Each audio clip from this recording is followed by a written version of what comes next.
Good evening and welcome. I call to order the Lake Havasu City Council regular meeting on Tuesday, October 22nd, 2019 at 6 p.m.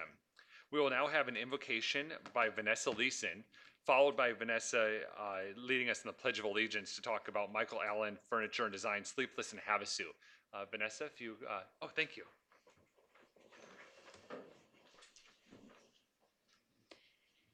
Our dear Heavenly Father, we just ask you to bless our nation, our city council, our city, our citizens, Father. And we just ask that you guide everyone in wisdom and integrity. In your name we pray. Amen. Amen. Please join me in the Pledge of Allegiance. I pledge allegiance to the flag of the United States of America and to the republic for which it stands, one nation, under God, indivisible, with liberty and justice for all. Thank you. I first want to say thank you to the council for inviting me to do both the prayer and the pledge. Usually I sing the national anthem after that, but I'm not going to do that. And I am here on behalf of Michael Allen Furnishings, and we just finished our 11th annual fundraiser. It's called 24 Hours Sleepless in Havasu fundraiser. And these proceeds benefit the Cancer Association of Havasu's low-cost early detection mammogram program. And if you're not familiar with that, it costs almost $400 for that mammogram to take place. And you as an individual can go into the Havasu Community Health Foundation, and for $40, you can get that mammogram. So the $52,000 that we raised at this last fundraiser, those proceeds go to help pay for those mammograms. And we're not even scratching the surface. Approximately over 550 individuals have gone into the foundation in need of that mammogram. And you can see that if you do the math, $52,000 doesn't even come close to covering that cost. So we look forward to another year, next year, our 12th annual. To date, we have raised $350,000 towards that program. And we just want to thank the community, all the participants. So many people just come forward and you just give so much. And as we always say, Havasu is probably the most giving community on the planet. You're amazing. So thank you for sharing. And next year, we hope to see everybody in the store and be a part of that sleepless. It would be great. Excellent. Thank you. Thank you. And thank you for all the great work that you do. $52,000 is amazing in one event. Yeah. Excellent. Thank you.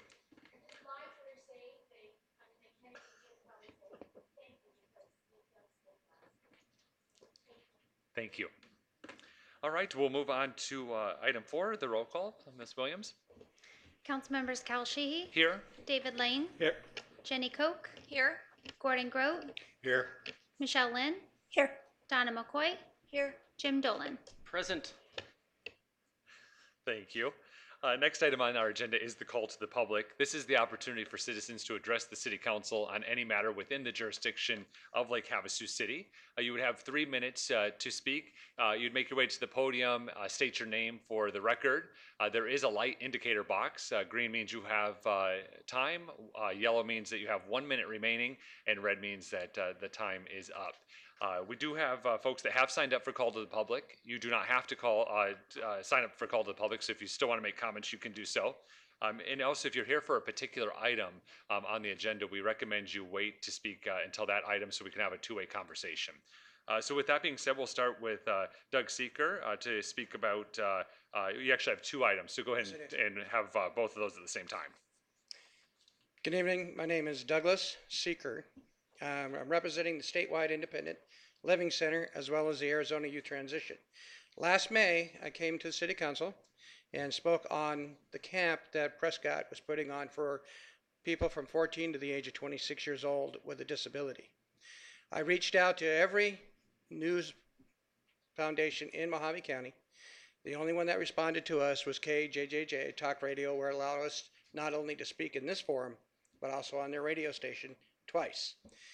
Well, since 2014, they have had no representation from Mojave County, but they had 2 from Lake Havasu show up at this camp, which the state was very, very happy about. So thank you for allowing us to speak there.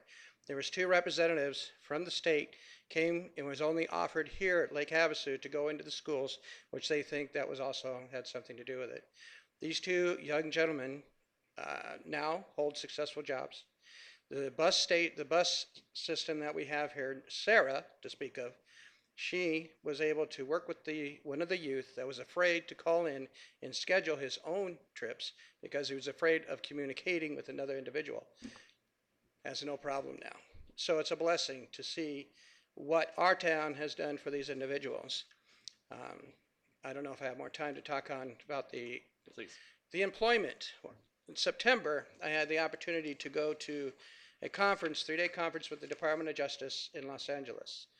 Even though the accommodations they've been really working good with, they forgot to focus on one thing. It's called employment, where they're going to start focusing on educating business owners about people with a disability.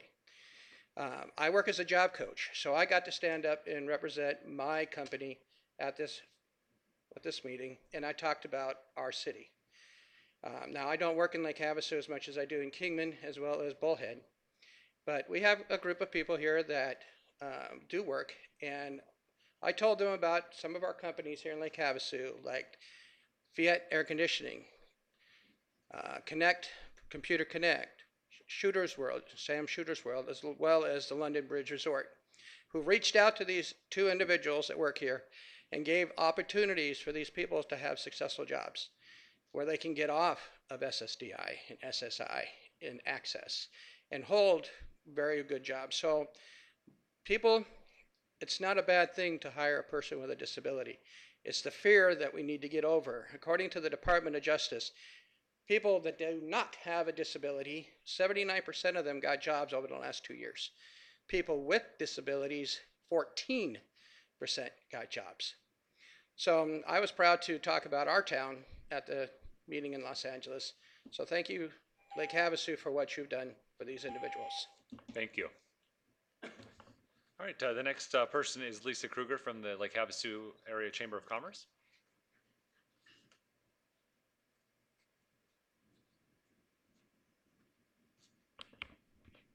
Good evening, Mayor Sheehy and council members. Tonight, I am back to introduce you to some more of our newest chamber members, and I have 4 that RSVP to be with us this evening. I think it's a great sign that they're all related to the construction industry, because we know there's a lot of building going on. So with us this evening from Dynamite Roofing, we have Arturo and Vicente Carraro. I probably messed that up back here in the back. We have Jerry Divis from Bulldog Disposal and Recycling. Jerry's over here. Is Leif Bimoen here? Right there. Leif is from AC Pro, which, as you know, took over the space at the corner of Capri and McCulloch. So we're very glad to have them here. And then we also, from Construction Incorporated Roof Max, we have Tom Rindy and Scott Coons, who are also here. And I believe that you have a flyer from all of them. So as I tell you every time that I'm here, just a gentle reminder that these are, sometimes we forget who the real movers and shakers are in our community, and that's the people that drive the revenue. And so we welcome these folks to the chamber and thank them for what they're doing to improve our economy. Thank you. Excellent, thank you. Would anyone else like to address the City Council during the call to the public? Seeing none, we'll close the call to the public. Next item on our agenda is the consent agenda. Would any of the council members like to remove any of the items for separate discussion? Mayor, Yes. motion? Yes. I move that we approve the consent agenda as presented. Second. We have a motion from Councilmember Koch and a second from Councilmember McCoy. Is there any further discussion? Seeing none, we're ready to vote.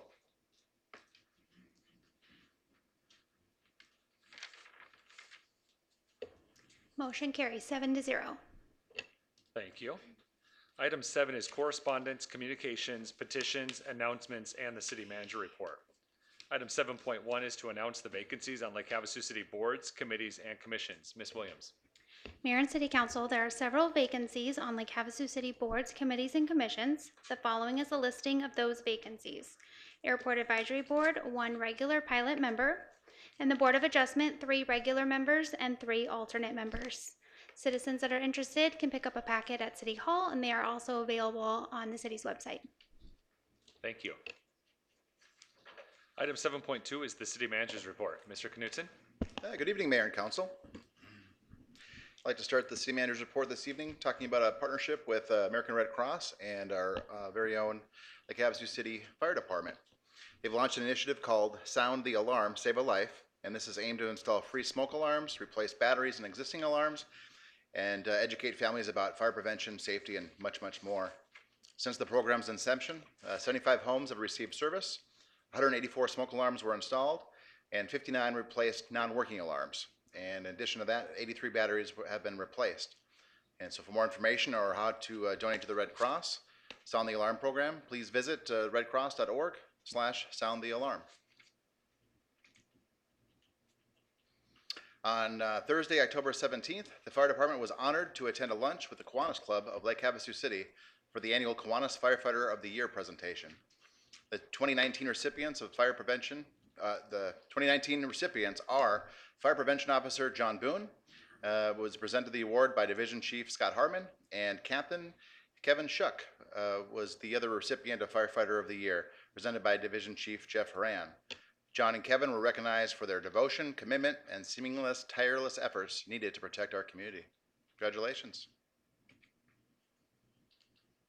On October 11th, it was the 28th graduation of the Lake Havasu City Veterans Treatment Court. Since its inception since November of 2013, we've had, in this last graduation, 10 veterans graduated. We had many honorees and respected guests in the audience, including Congressman Paul Gosar, Mayor Sheehy, Vice Mayor Dave Lane, Councilmember Donna McCoy, and former Mayor Mark Nexon was in attendance. Additionally, Congressman Gosar awarded each veteran a Congressional Certificate of Completion. Some stats from our Veterans Court. We've had 164 veterans successfully complete the program. Of the participants that have completed the program, we've had a 4.8% recidivism rate for veterans. That is phenomenal. And the average length of the program is between 9 and 18 months, and an overall program sobriety rate of 89%. So some very good numbers there. Pictured here is Mayor Sheehy and City Clerk Kelly Williams, as well as Brianna Morgan, who is our City Water Conservation Specialist. They met last week to get a sneak peek of the upcoming Imagine a Day Without Water tour. The tour is available to the public on October 25th and November 1st. On the tour, citizens learn where our water comes from, how we can make sure our water is clean and safe to drink, and how we treat wastewater after it leaves our homes. And most importantly, citizens learn about the scarcity of our water supply and why water conservation is so important in Lake Havasu City and in Arizona. If the public is interested in taking this tour, for more information, contact Brianna Morgan at 928-854-0880 or at extension 4931. So seating is limited and filling up fast. Maybe Brianna can wave her hand. She's in the audience tonight, so if you're interested, get a hold of her. As always, our council members are very busy in the community. Pictured here is Mayor Sheehy and Councilmember McCoy. They attended the Veterans Thrift Ribbon Cutting for their new location at 2130 Price Drive. Also pictured here is Marine Corps past Commandant and Veterans Resource Team member Frank Blaine. He was inducted into the Arizona Veterans Hall of Fame just last week. Councilmember McCoy, Judge Mitch Kalali, and former Mayor Mark Nexon attended as his guests. Congratulations.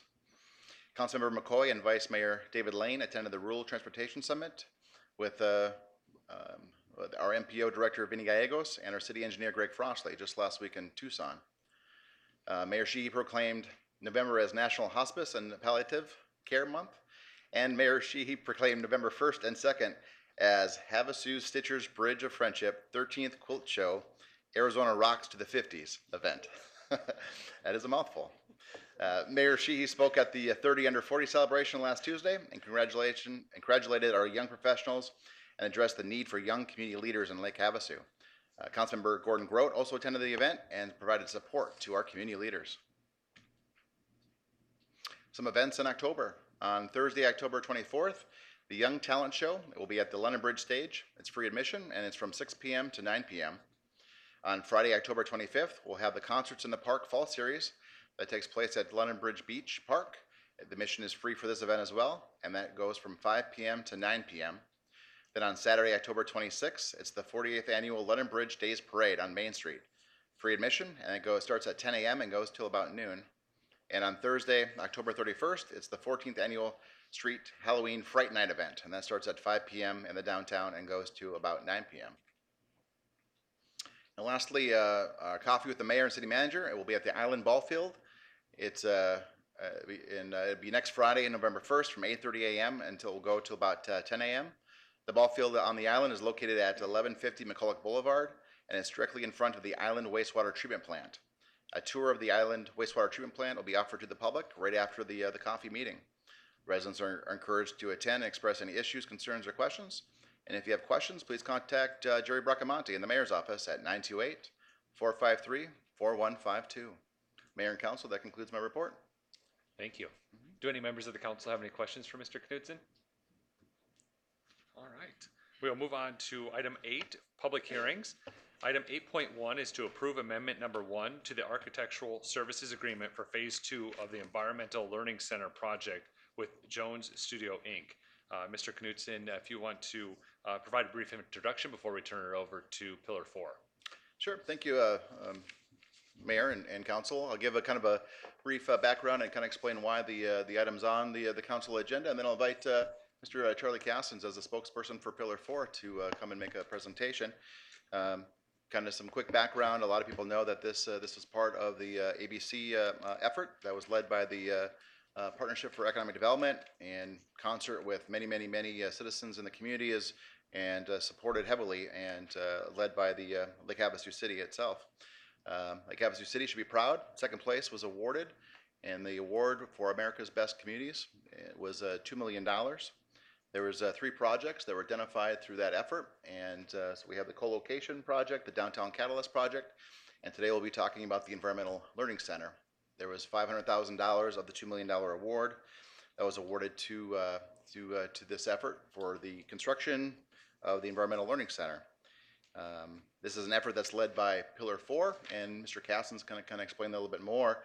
But what you have here is them kind of leading that effort, that were representative of a lot of cross-section of folks from Lake Havasu City. And then the request from Pillar 4 has been for the city to be used as that vehicle for the contract with Jones Studio. The contract was first awarded by the council, approved by the council, and the request now is for council to approve Phase 2, which would allow Pillar 4 to work directly with Jones Studio and take the lead on this project. So with that, with your permission, Mr. Mayor, I'll turn it over to Mr. Charlie Cassens. What he said. Yeah. No, thank you, Jess, and thank you, Mr. Mayor. Good evening, council. It's wonderful to be here and see all you again. It's been a couple of years since I had to put a tie on, so had to pull up a YouTube video and remember how to do that. Kidding. As Jess mentioned, the city has been involved in this project from the very beginning, and the main reason for that is, even though it is a Pillar 4 project, ultimately the Environmental Learning Center, because of the Recreation and Public Purposes Act requirements, will ultimately have to be a city facility, a city-run facility. It's not something we can farm out to someone else, although that has been done in other areas. The approach that we're taking is that we're going to run this program as a city program through the city's budget and abide by all of the rules that go along with procurement going through the city. As Jess mentioned, this is a product of the America's Best Communities competition. $500,000 of the $2 million prize money was allocated to this project. Pillar 4 went out and did an RFP process. We had a number of respondents, all very high quality, qualified respondents who came in and made presentations to the Pillar 4 group. And from those presentations, Jones Studios, Inc. was selected to do the work. And we had asked for phasing to be done so that we could keep a close track on progress under the contract. And so there's two main phases: the feasibility and the cost analysis, which was presented to you at the council retreat back in January. Nothing has changed with respect to what I presented to you back then. And now phase 2 is going forward. That will take all of the information that was gained in the feasibility analysis, the public outreach, and the visioning sessions that were attended by many people in this room. I've invited potential partners as well as Pillar 4 Group are here, and we all are ready to answer any questions that you might have about this project and the vision going forward. Phase 2 will actually give us the collateral materials that we need and answer all of the unanswered questions that we have now with respect to what it's going to look like, how it's going to lay out on the land, the phasing of the actual construction, and actually putting everything in a timeline format so we know exactly how to handle this going forward step by step. But most importantly, what it will do is provide us with a marketing package, so to speak, that we can take out to potential partners and help them learn more about this project and determine whether or not they wish to be a part of it. And as I told you back in January, one of our prime objectives in this is to get this project done with little or no city taxpayer funding. We like to think that we have grant opportunities and other funding, outside funding opportunities, as well as partnership opportunities to help get this project up out of the ground and operating with little or no pain to the city itself. So in this room, we have representatives from Arizona State University. Thank you for being here, Dr. Van der Riet. ASU has been involved in this and interested in this project from the very beginning. Arizona Game and Fish, Dee is here tonight, and also I saw Richie's here from U.S. Fish and Wildlife Service, and the Metropolitan Water District of Southern California is equally interested in partnering on this project, but they're another agency that wants to know more about it first and how it's going to look and how it might fit into their goals. So we'll be here to answer any questions. I don't have a formal presentation for you, but I would like to bring up former Mayor Mark Nexon. He has some prepared comments. Yeah. Mr. Cassins, before Mayor Nexon comes up, could you give maybe just the elevator speech of what the Environmental Learning Center is for those that are watching at home? You bet. Thank you. The Environmental Learning Center was a concept that actually came out of the city's participation with the Clean Colorado River Sustainability Coalition. Thank you, Crisco. And in that effort, which is a cooperation with other agencies that have an interest in the water on this stretch of the Colorado River, from Southern Nevada Water Authority through City of Needles. I mean, just about everybody who has a straw in the river, from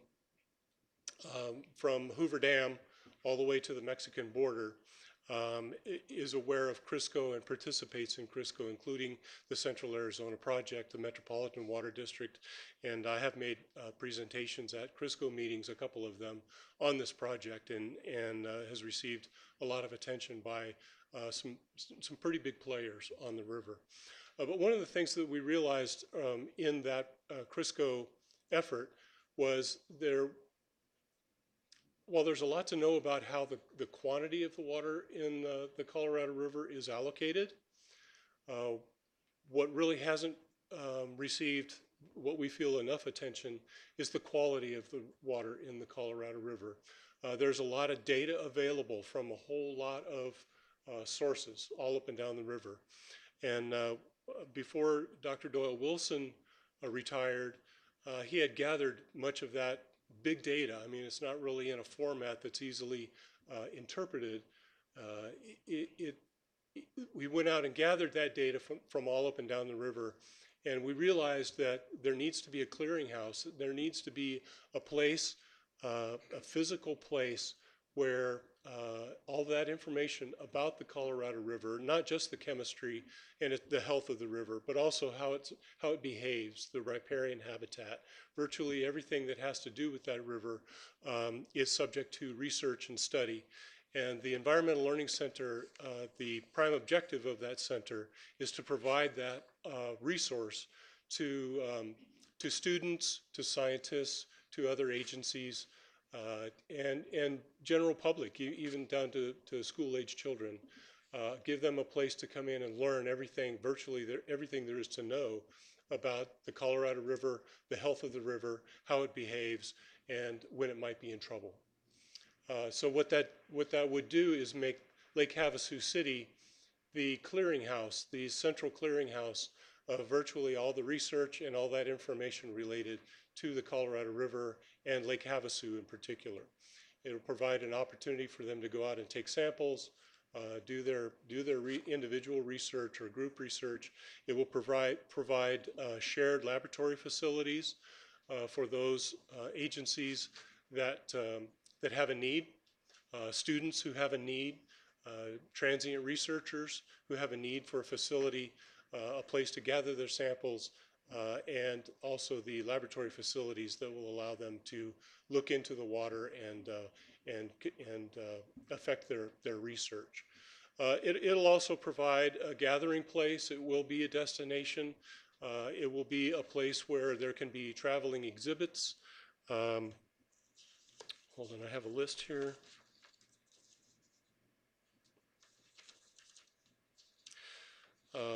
Yeah, there'll be outdoor shaded event space. Botanical garden has been in the plan from the very beginning. The city has a state certified water quality laboratory now that is in need, desperate need of being upgraded or actually replaced, quite frankly. It's in one of the oldest buildings in the city, and there is an immediate need, quite frankly, to upgrade, and this facility would provide an opportunity to move the city's water quality laboratory to the Environmental Learning Center and actually incorporate that working laboratory into the learning experience that the ELC will provide. That laboratory will have a glass wall, if you will, and the lab will actually become a part of the public experience at this facility. Shared lab and office facilities, as I mentioned, multi-purpose and event space, meeting and office space, exhibit and gallery space. It'll provide a recreational resource center, nature preserve. There's a discussion of an urban fishing pond. Arizona Game and Fish is very much interested in expanding their urban fishing ponds experience, and they've expressed an interest in the site of this facility to do one here. We've also discussed the implementation or the inclusion of a small-scale packaged wastewater treatment plant that would be incorporated into the educational aspect of the ELC so that folks can come in and learn how we treat wastewater and bring it back to a usable resource. Outdoor classrooms and amphitheaters, there's be an extensive trail system that will run all through that area. Opportunity for a restaurant and a gift shop, and an indoor farming and hydroponics test lab, which, you know, obviously hydroponics is in our future with respect to the most efficient use of water for growing food. So that's it in a nutshell, Mr. Mayor. Was that what you were looking for? Yeah, just to give we've been talking about it for a while, so sometimes we forget to bring everyone up to speed on what it is we're And talking phase about. one, I'll tack on that. Phase one, after discussions with many of the folks in this room and the potential partners, the other agencies, came up with a concept that provides a facility of about 8,800 square feet and about 400,000 square feet of outdoor facility and amenities. But that's basically it. The actual building itself would consist of about 8,800 square feet, including the water quality lab. Thank you.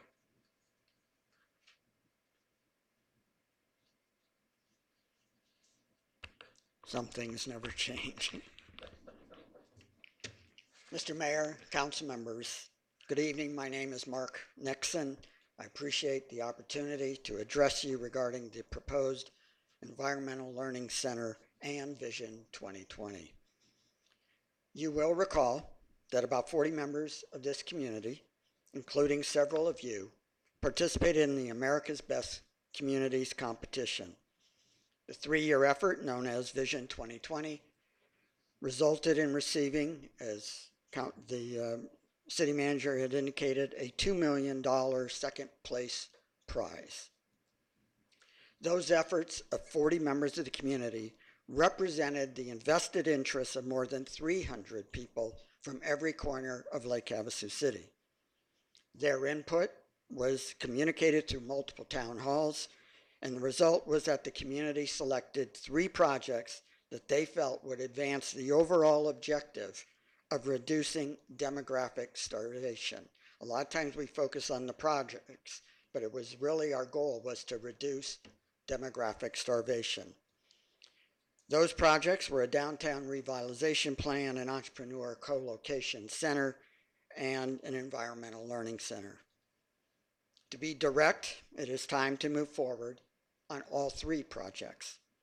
A recent editorial addressed the slowdown in efforts and suggested that the Vision 2020 pillar teams reconvene, new leadership be installed, and plans for completion be established.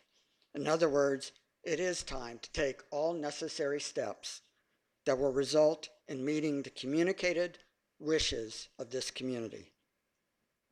Tonight, you do have the opportunity to show this community that you still believe in Vision 2020 by moving the the Environmental Learning Center project forward. This project could be a showcase for this community. I remember speaking to Dr. Crow, the ASU president. His vision, which should be ours, is that the center should be a place where anyone interested in information regarding the lower Colorado River would travel to this center in Lake Havasu City. We can be the gatekeeper of that information.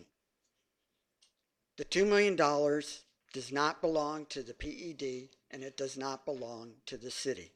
The monies are to be controlled by the Vision 2020 team.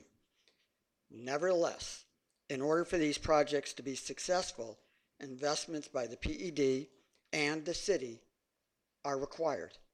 We all knew that going in. Financial partners are needed so that the PED or the city taxpayers are not stuck holding the bag for the total cost to complete. I, for one, know that too many projects get started with good intentions by nonprofit groups only for taxpayer monies to be used to complete the projects. That is why it is important to take this next step and find the financial partners necessary to complete the Environmental Learning Center, along with an investment by the city. So let's revitalize the Vision 2020 teams to finish what was started. After all, nobody in this room wants to return the $2 million that we worked so hard to win. Thank you so much for your time. Thank you.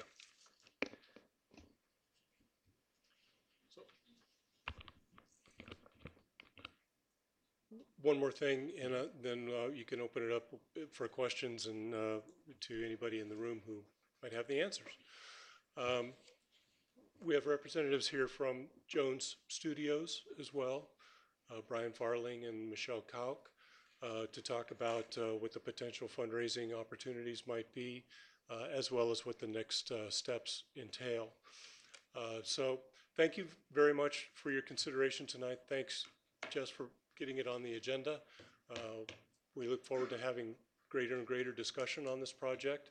And while we're looking at a $7 million preliminary estimate on the building itself, plus about $1.6 million of soft costs involved with permitting and plans and that sort of thing, we fully expect that as we reach out to these other large-scale players, if you will, that this project could actually grow, or it actually will grow and contract as the need and the demands and the interest grows as well. So it's a very dynamic project at this point, and we look forward to getting this next phase completed. So thank you very much. Yeah, if we could call Brian or Michelle from Jones Studio to talk about some of that fundraising and kind of the scope of work and next steps, and then we'll open it up to council for questions and then to the public.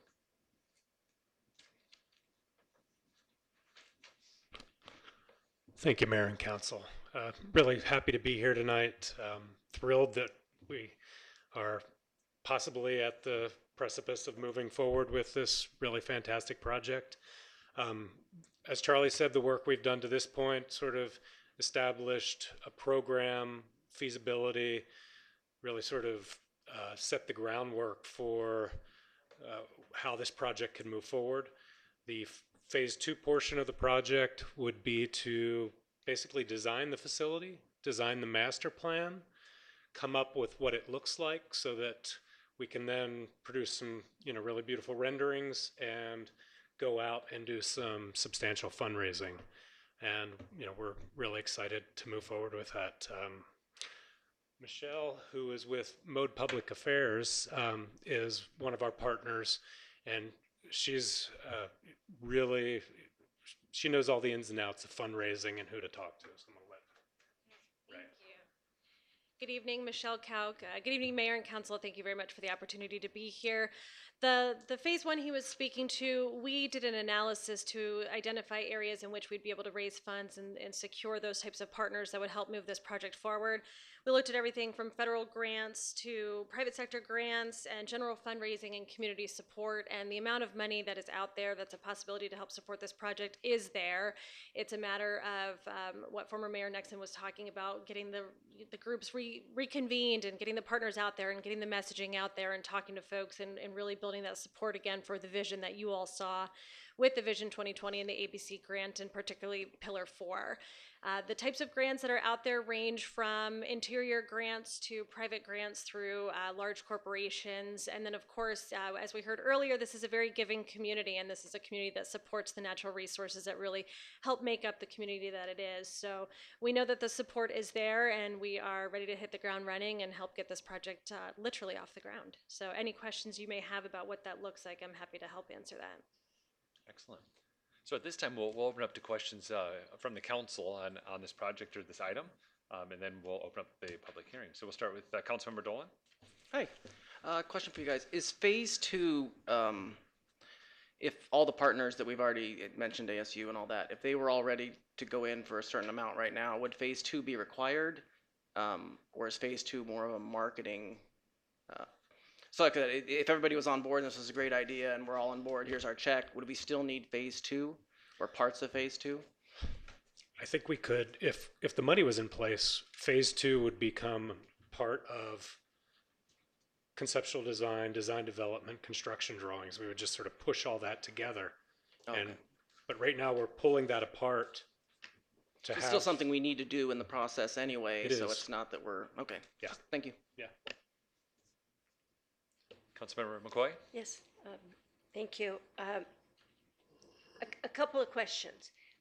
When Mr. Cassens came to us at our council retreat, he brought pictures, renditions, if you will. Did you do those? Yes. Quick question. Okay. Those were beautiful. I wish you'd brought those tonight so we could show those to people, because they kind of gave us an idea. Why, and this is like, I know nothing about this, why do we need to do more pictures other than the ones we already have and just get going on the fundraising? It would seem to me, how do we know how much room the different organizations are going to need until they get on board and say, this is what I need? So, building plans seems like a, nice idea, but it's still going to have to change and have more plans, which is more cost. Maybe you can address that for me so I can understand better. Thank you. I can try. I think that's a really, really sharp question. I suspect what Charlie shared with you was the documents that we prepared for phase 1. And there were a lot of beautiful photos and imagery in there, but it was all research and precedent studies that we thought were relevant toward creating a broader understanding of what we need to do here. So we really haven't done any design work yet. So, moving forward with very sort of preliminary conceptual plans, and then taking those plans and making them into renderings that will entice the people that you want to garner money from is a critical part of the process, I feel, at this point.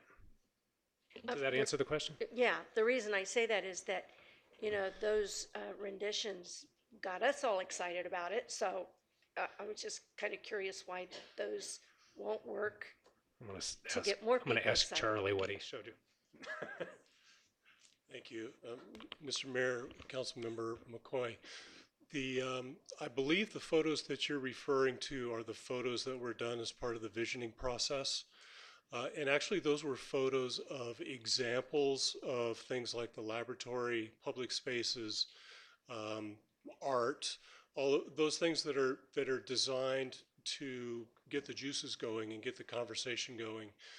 Those were pictures of other places, examples of similar facilities in other places. So it wasn't this particular facility that the photos were of. So I think that's what you're referring to.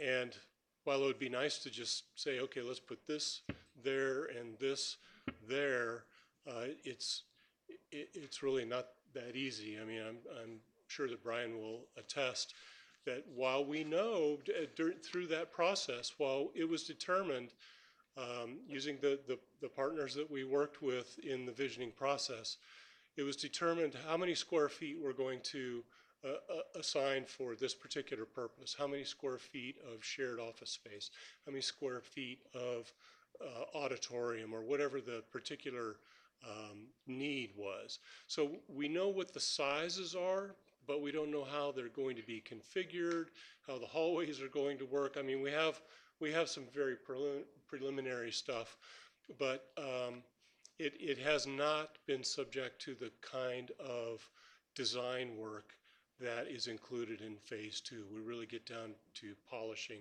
this project and making it look great. Mr. Mayor? Yeah, I guess Dolan? the concern, Charlie, that I have is that we're using the money efficiently, and that, like I said, we're not just spending another $250,000 putting another marketing, just for marketing, that we're actually, the stuff we're doing is useful to the whole project, I guess is our general question, is to try to understand phase 1 versus phase 2.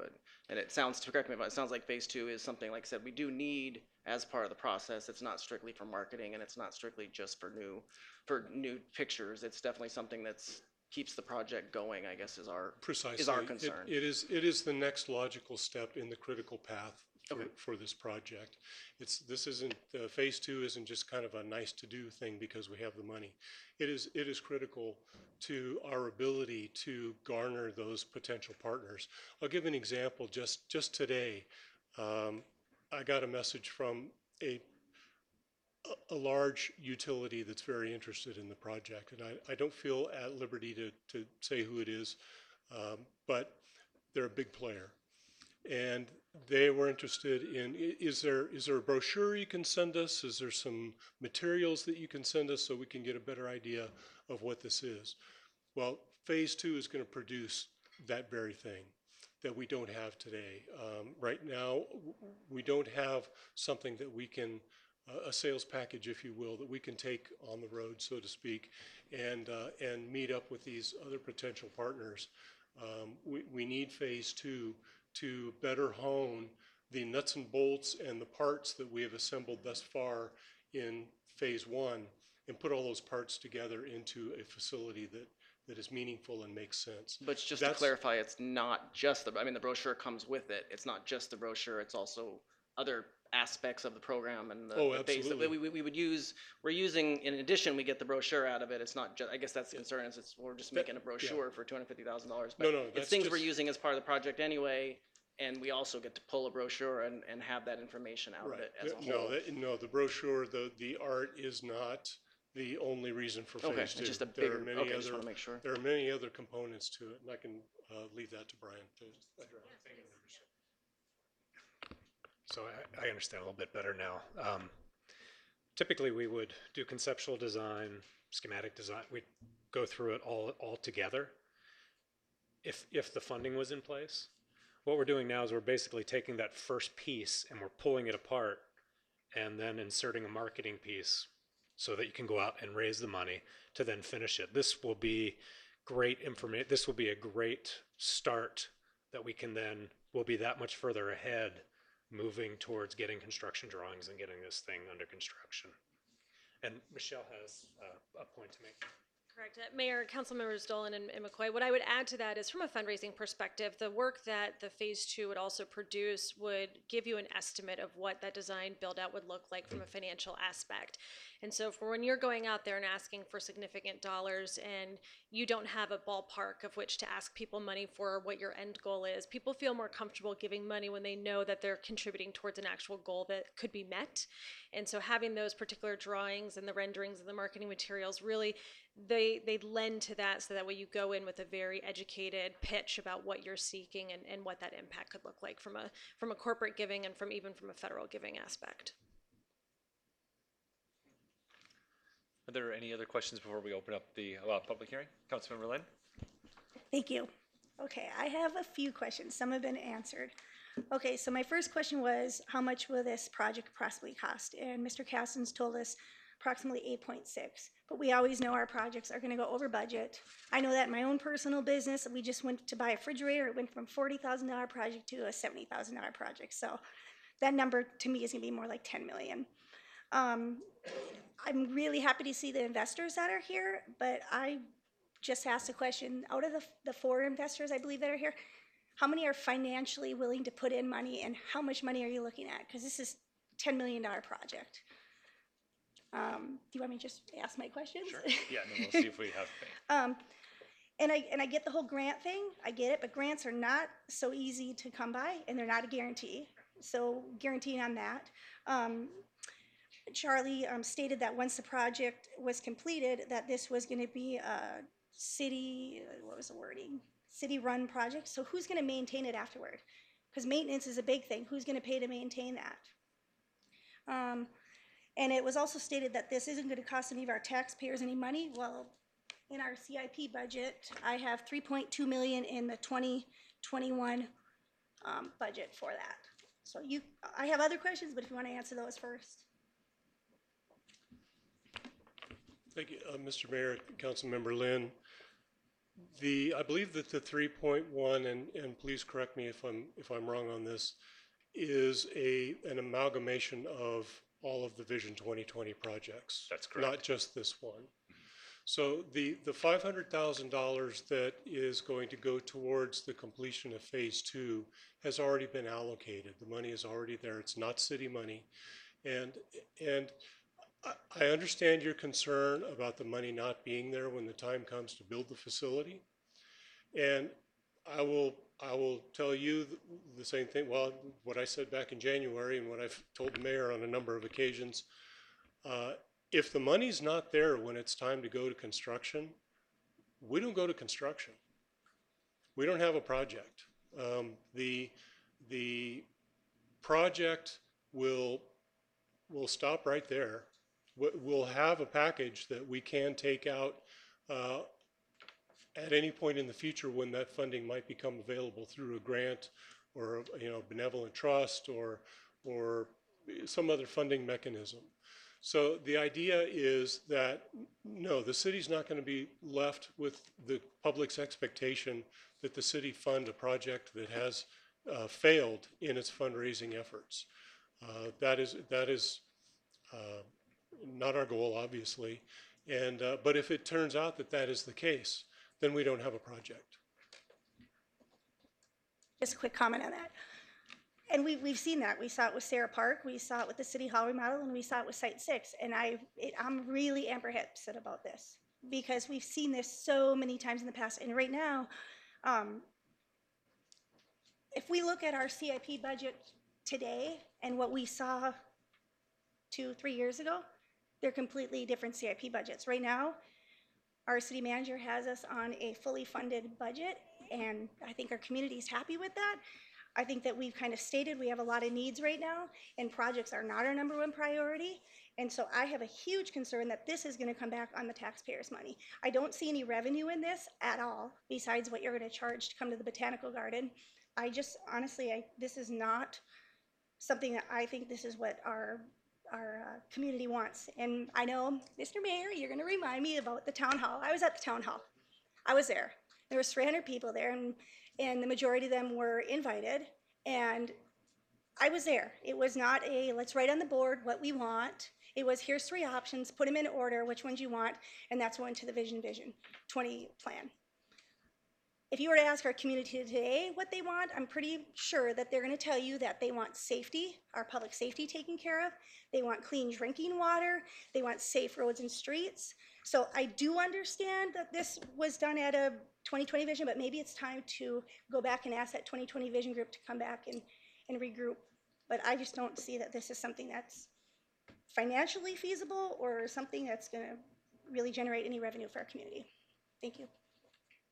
Yeah, so a little bit of clarification on the town hall. The one you're referencing where the projects were identified was the second town hall after we won the winnings. So the process worked where there was a town hall. Yes, they were invited, but from every civic organization, every business organization, citizens at large to come. But we had to know who they were because they were following it through a 3-part series. So we need to make sure that those same voices that went through the all-day session were there to have their voices heard for session 2 and 3. And so the projects came through after a full day, and that's where the 5 pillars for change, which are economic development and job creation, education and talent supply, tourism and place development, water, which is this pillar 4, and that's where pillar 4 gets its name, and then 5, which is community engagement. So those at the first town hall, the 5 pillars were identified, and then projects within those 5 pillars were identified by each of those pillars for consideration in session 2 of the town hall, and that's how the judges during the competition awarded the money, was based on projects. So just for clarification, so we know exactly where they were and how the town halls went together. Did you have any other questions, Councilmember Lynn? No, I'm interested in hearing what you have to say. Okay. Any other questions or comments before we open? I have a quick one, if I could, Mr. Mayor. Yes. I think we have 2 issues here. Of course, one of them is the continuing the 2020 vision as it was put in motion, which is approving the contract. I personally support that. I believe we should continue with it, especially with if there was a Vision 2020 board that was still active. I think I'd almost push it back to them rather than it be a city issue, but it was brought to the city for the contract for us to facilitate it, so I think we should see that through. But I do appreciate Councilwoman Lynn passion and questions, which I think brings us to the second issue, which we are one of the partners, and I think we do have a lot of questions and concerns. I don't think we're at that point yet. We haven't committed to any money.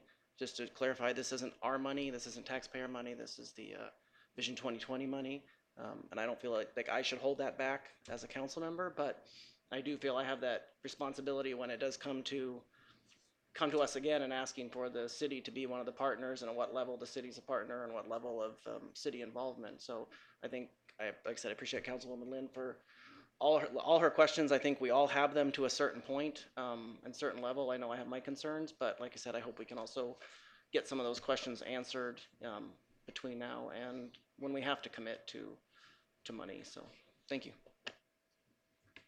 Councilmember Groh? Thank you, Mr. Mayor. Mayor Sheehy, I appreciate your patience in allowing us to ask some questions. I'll ask some questions if I may, and I would prefer if you answer the questions as I ask them, because it can be kind of confusing when you roll the different questions that I'm going to ask together. So I'll start with the first question, which is obvious. I think I know the answer, but I just want it clarified. The contract that you're asking to award tonight says in Amendment 1, Section B, the city will be responsible for up to $435,750. Is that all ABC 2020 money, or is $276,270 ABC 2020 money and the remaining $159,480 taxpayer money? It's all ABC money. This is an amendment to the original contract. Just for a historical perspective, this initial contract came to us all in one. And at the time when the city staff was administering the contract, they thought, this is a lot to take in all at once, so let's separate this into phase 1 and phase 2. So the phase 1 contract that was approved and paid for by ABC proceeds had occurred, and now this is an amendment to that contract with the total being there. Since it's an amendment, it has to take the whole Thank you contract. very much, Mr. Mayor. Yes. I thought that was the answer, Yes. and thank you for confirming Yes. that. Now, my next question is related to the discussion of the water lab. Now, I understand the importance of a water research lab, not so much as is required by the Arizona Department of Environmental Quality for the water treatment to take care of the water supply that our people drink, but rather the extension of our testing panels to be able to understand things like pharmaceuticals and emerging contaminants. You spoke about Dr. Wilson. He did some peer-reviewed research on that. So I have a pretty good idea of exactly what we're talking about. I don't want to get into the details of that because it'd be quite boring. But it does facilitate an important part of the concept that you have said the prime objective would be research, shared lab facilities. And I look in here, you'll have to excuse me for my ignorance, the site development planning, I don't see anything in here about that. I see botanical gardens, wetlands, shared event spaces, nature preserve, urban fishing, detention pond, education, scaled wastewater treatment, and living machine, outdoor classrooms and amphitheater, extended trail. I see a lot of stuff, but I don't see a direct discussion of the water laboratory facilities, what kind of testing panels we might be looking at, although that may be getting ahead of the game. But we have to house that if we're going to put that in there. My vision when you initially spoke to us was that our water testing lab and research facility would be the very heart of this. And all these other things would essentially be add-ons. Now, obviously I must have understood incorrectly because as I look at this document, I don't see that. So maybe you can clarify for me, sir? Mr. Mayor, Council Member Grote, yes, the facility itself, the housing that you refer to, is included in the Phase 1 documents. What is not included is the furnishings, which is the equipment that you refer to, because we are not experts in that field. That would probably take, in my estimation, experts in that discipline to come up with a design for the internals of the laboratory itself. So those costs were not included in the Phase 1, although the floor space is allocated for that purpose. Okay, that's a good answer. The floor space is allocated. Can you give me a sense of what percentage of floor space is allocated for that? I'm just curious. It doesn't have to be exact, just ballpark.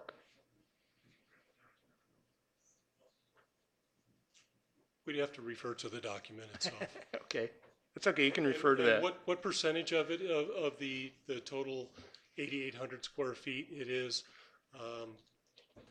We'd Más have o to do that menos, you know. calculation right now. But yes, it is a very important component of the facility itself, but it's not the only component of the While he's facility. looking that up, I'll just say this. I won't mention any names, of course, but we do have certain corporations in the region, some of which are under obligation to invest monies in the communities for explicitly the purpose of certain aspects of water research on the lower Colorado River. One of them, without mentioning any names, of course, has already designed, free of charge, for the city of Las Vegas, their water research lab with the extended panels that when I spoke to them, they said, we would be interested in actually doing that for you. And by the way, we don't have to design it. We already did. We'll just take what we've already designed in Las Vegas and put it here. You just got to figure out how to fund it. That'll be extraordinarily expensive because we're talking about some very high-end equipment. Por lo menos, mass spectrometry.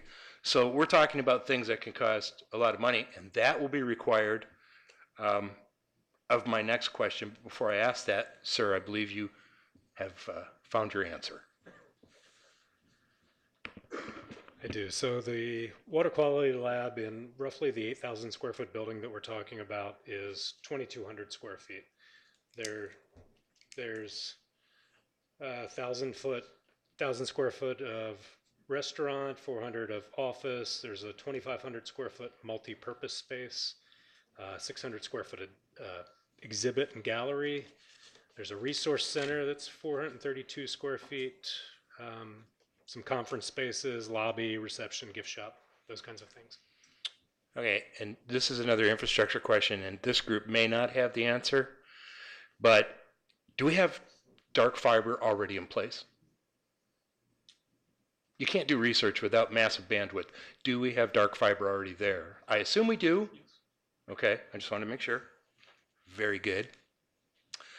It is, excuse me, Mr. Mayor, Councilmember Grote, it is dark fiber, though. It has not been tied into the system, but there is fiber in the ground. Of course, that's what I was asking. There's no reason to light it because there's nothing there. So when it's time to light, we light. We have bandwidth sufficient to carry large data sets from this research facility to anywhere in the world, because if we can't carry very large data sets, what is the point?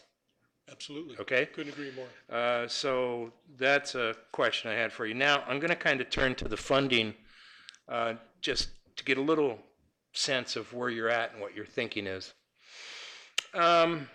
Obviously, a center like this could be, I don't know what the word I want to use. I would say appealing, but I'm not sure that's the right word when you talk about the federal government and their granting process.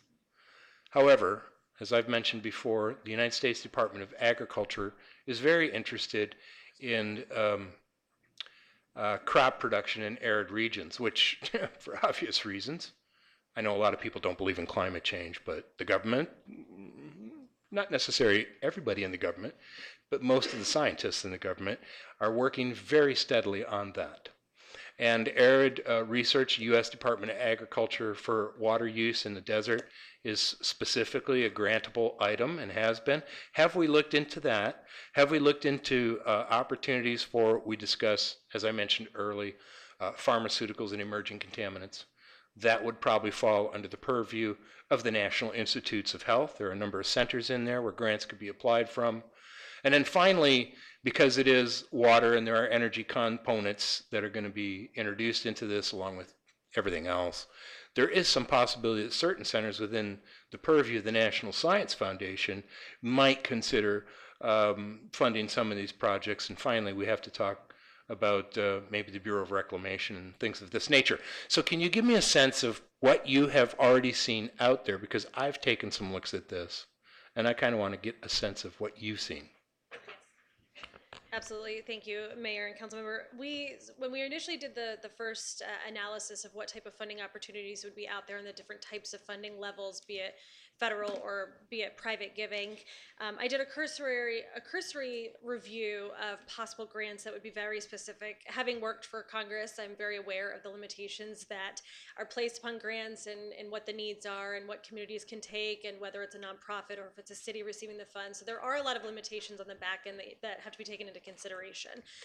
To your point about the different Science Foundation grants, whether there's grants from the Department of Energy, I reviewed, there's a phenomenal grant that's probably the most closely tied grant. I mean, if you were looking at this is what we're looking to do and this is what the grant requires, there's a grant called the Environmental Education Grant through the EPA that was probably one of the more closely aligned that I've seen.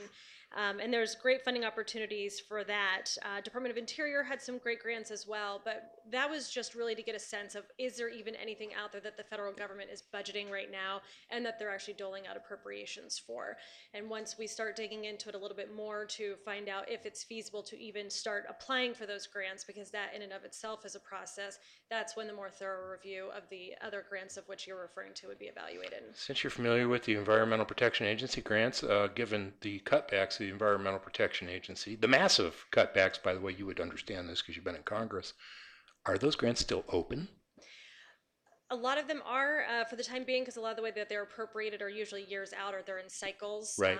The biggest thing, and I believe we talked about this last time I spoke about the grant opportunities, is the relationships with your congressional delegation and what that looks like. And a lot of that support is something that traditionally Arizona has been weak on when agencies and groups are asking for congressional grants, and so or asking for those grants from the federal government. So a lot of it is really as much as if it's available, as well as the relationship aspect of it, of getting the support for your community. I hope that answers your question. It does, and I'm very encouraged to hear that you've had a chance to work with the United States Congress, because very few people outside of higher education advanced research, which was where I did my doctoral work and was very involved in these granting processes, and people who work with Congress understand how this entire system works. So it's really encouraging. Can you give me a little bit of your experience there, like how you feel that ties in? Yes, so my background, I own and operate my firm, Mode Public Affairs, and my background is in communications, corporate development, economic development, and then government affairs. I spent 6 years working for United States Senator John McCain. I worked in his DC office as well as his Phoenix office, again for a total of 6 years, and worked in his Phoenix office helping decide what grants we would actually support if they met the requirements and what that looked like. And for anyone that knew the senator certainly knows that he was not the first person just to go out willy-nilly and support something. So we made sure we were always doing our homework, making sure everything lined up, and that it was something that he would want his name behind. Thank you very much for sharing that. Good choice. Okay, now I'm going to just point out a couple of other things. First of all, I was a little bit hesitant not hesitant about the project, hesitant about the money piece. I'm just going to throw this out there so that everybody understands very clearly. If you look into what we believe our budget's going to be going out for the next few years, we do have some challenges that are facing us. Like in 2022, July 1st, 2022, we're going to lose funding, or funds, if you will, proceeds from the irrigation and drainage district, which is about $5.6 million a year. So we're going to be net negative $5.6 million a year. Plus, we also have very important water infrastructure projects, which add up to about $10.5 million. Now, you're talking about $15 million. And then, of course, probably the rainy well. I don't know if that's coming in somewhere between 5 and 10, but let's just say 5 for the low side. We're talking about a $20 million swing in our budget, and I'm concerned I do not want to have to tell people in our community we're raising taxes and we're building fancy new buildings.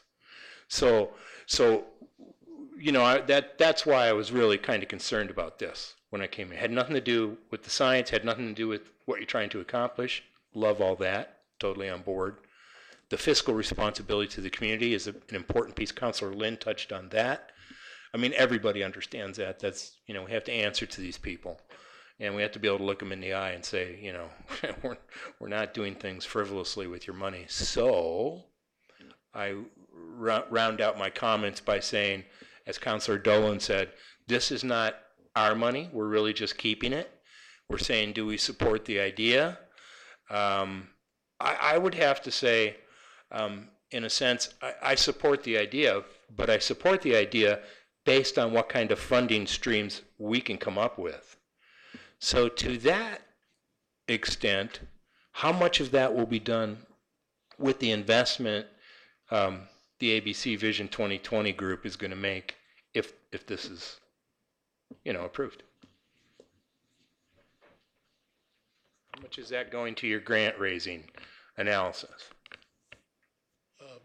Mr. Mayor, Councilmember Grote, if I understand the question properly, I think if I could paraphrase it, it's, you know, once the ABC money is gone, then where does the money come from? Yeah. And as I mentioned earlier, and I'll restate it, the idea behind the fundraising is that if the fundraising fails, we don't have a project. So we're not obligated to build this facility. But Pillar 4 is obligated to move it forward. That was our charge coming out of the town hall process that allocated this project as a priority and then subsequently was allocated money to move it forward. So the individuals of Pillar 4, with the assistance of the agencies that are represented in this room as well as others, we want to move the project forward under the, I don't want to say the mandate, but under the direction that we were given going into it, to come up with a package that will put us in a better position to go out and do that fundraising. But those of you who know me, and most of you know me, I don't like to start a project until I know we can finish it. And this is certainly one of those projects. And I would suggest that we don't even embark on this project unless we have a very specific game plan on how to finish it. And again, the idea is to do it with as little or no city taxpayer funds as possible. So if I understand correctly, based on everything I've heard, this is to put together the marketing materials, so then, after this money is expended, you'll be in a position to go out and try and raise the funds, or maybe concurrently, to give yourself an idea as to what you might be able to raise. Yes, and I'm personally committed to this project. It's one that's been dear to my heart for years. And you know, I'm here to commit to this project to the bitter end. I mean, if we have to declare that it's not going to go forward, I will be there. I'll be the first one to tell you that that is what needs to happen. But I also want to commit to taking the show on the road, so to speak, and making the presentations to those other agencies, and overseeing the grant application processes, and oversee the process of finding new funding opportunities, again, with the purpose of making sure that we fund as much or all of this project with non-city taxpayer funds. Mr. Mayor, I think I've concluded my questions. I want to thank you for your answers. That's it for me. Thank you. A couple of questions, if we can, from Councilmember Lynn. The investors or the partners you have here, Charlie, have they made a financial commitment to this project at all? No, they need to know more about it, and that's what Phase 2 does. Okay, and do we have any financial commitments at this point? No, we haven't asked for any. Okay. And then what is, as envisioned now, who will manage or pay for the facility once it's in operation? What's that look like? Well, as I showed you at the retreat in January, the facility itself will generate revenues. In the first year, however, the projected revenues for that first year in the facility falls about $300,000 short of the total cost of operating. So, but there's also a list of potential alternatives that we can take to minimize or make that $300,000 shortfall go away. But, you know, I would be naive to stand here and tell you that, you know, we can make it pay for itself. That very first year, it's probably not going to pay for itself. But there is debt funding, and there's some other things that are included in that cost of operation that I don't think need to be there, quite frankly. I think that funding will make itself available, and we won't have that shortfall. I am confident that if we get the commitments to build the facility, we get it up out of the ground, we won't have any problem with operating it with docents and maybe one paid director at the facility. You know, the city maintenance crews may need to be called in to sweep the parking lot or whatever, so that we can reduce some of those operating expenses in that first year. But from that point forward, from after that first year, we fully expect that the facility will be fully self-supporting, and then some. And what are some examples of revenue sources in the pro forma?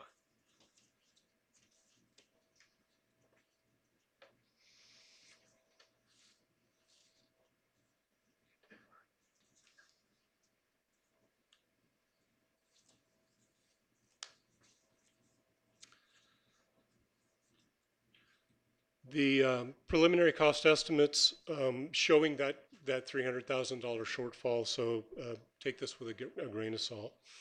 $415,800 in admission, $70,000, almost $71,000 in memberships, approximately $12,000 in commercial leases through the gift shop, the cafe, Special events, close to $150,000. Corporate sponsors, 42,500 has been projected, which I think would be could be much higher. About 51,000 in donations and 85,000 in grants.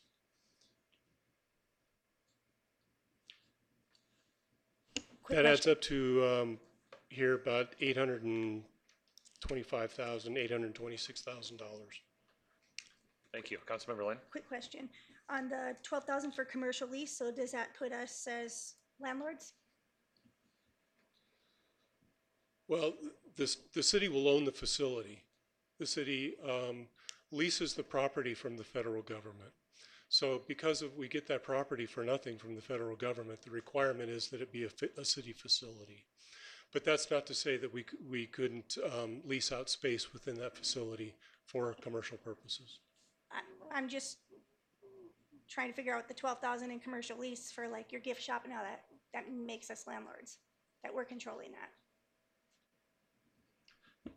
Yeah, potentially. I was more interested in the revenue sources. I think the numbers are, as you said, with a $300,000 variance, but those types of sources from admission and memberships and leases and corporate sponsorships, donations.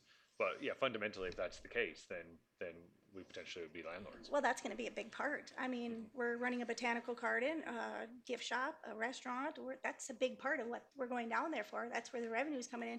It's not coming into, you know, the workspaces that students go to eat. We're not getting no revenue from that. I mean, I'm just being honest. I'm a business person and looking at it, I don't see the revenue. All right, any other questions from council before we open the public hearing? All right, this is a public hearing. Again, you don't have to sign up to speak, but we did have a few folks sign up to speak. During the public hearing, you have an opportunity to speak for 5 minutes. Again, the same light indicator is up at the podium, and we'll go in the order in which these folks signed up. So we'll start with Mike Sumner. If you would like to make your way to the podium.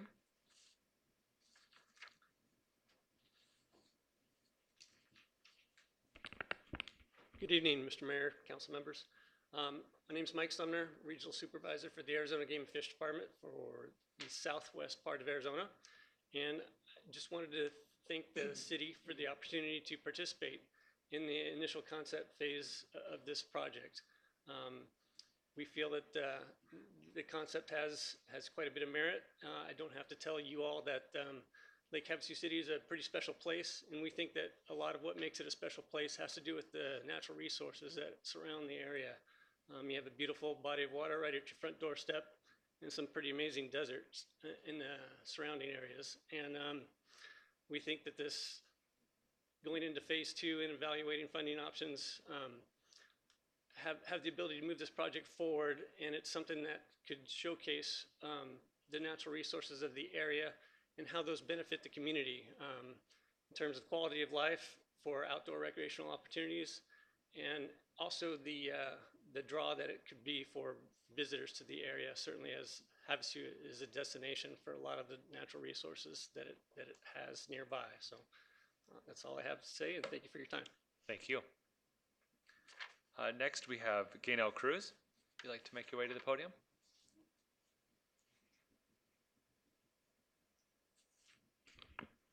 Mayor Sheehy, council members, thank you. My name is Gaynell Cruz, and I'm here today to ask you to just take a breath on this for a little while. It's not a bad thing to step back a little bit on things that you think looked great a couple years ago. I think everything sounds wonderful. It's a beautiful dream project. You know, just the conception of the botanical gardens and all of those things are wonderful. But things have changed, including the road to get to the Environmental Learning Center. And most of the people I've talked to say, how are we going to get there? We can't even drive down that road yet. And I think at the time when everyone was excited about it, there was going to be hustle bustle building. The marina would be open, boats would be going in and out, people would be there. It's not there. I think taking a breath on this and giving it a little time and maybe using that money for a project maybe ASU has a project that's an environmental learning project that we could use right now, and just take a breath and let's see what's happening out there first, rather than adding more money to a project that's going to be rolled up in some plans and shoved in a closet in the city. Thank you. Thank you.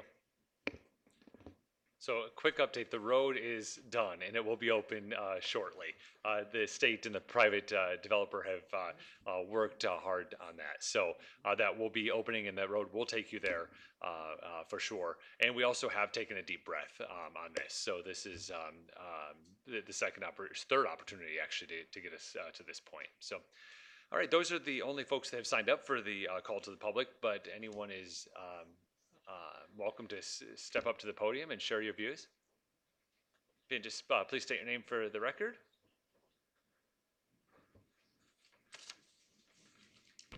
Good evening, Mayor, Council members. My name is Michael Gordon. One of the Pillar 4 members that have been working hard on this project for a long time, but I think after listening to the conversation, I kind of want to take that hat off along with the other roles that I play in this community and step back and just address a couple of the comments that were made. I think we need to be careful about what we're doing and not doing as a city to try and grow here. We're trying to support a project that the community supported, the community directed, the community helped us finish second in this contest to raise money to build great projects for the future of this community. Projects that are vital to, and the vision is vital to the growth of this community going forward.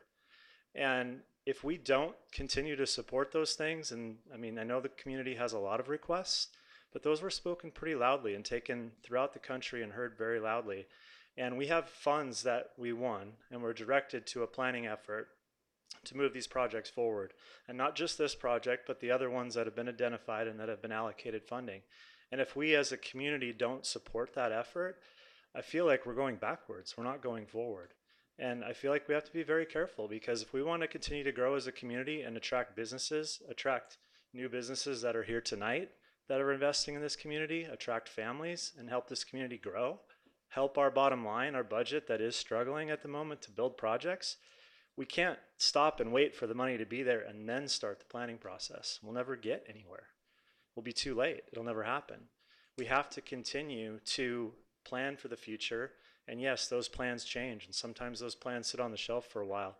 But if they're not on the shelf and ready to be picked up and move forward, they're never going to happen. You know, the community wanted ball fields really, really badly. And yeah, we went through a very costly and timely needs assessment plan, spent a lot of dollars on planning and design and bidding the project, and at the end of the day, we couldn't afford to build them. The community still wants them. I'm sure they're going to get built eventually.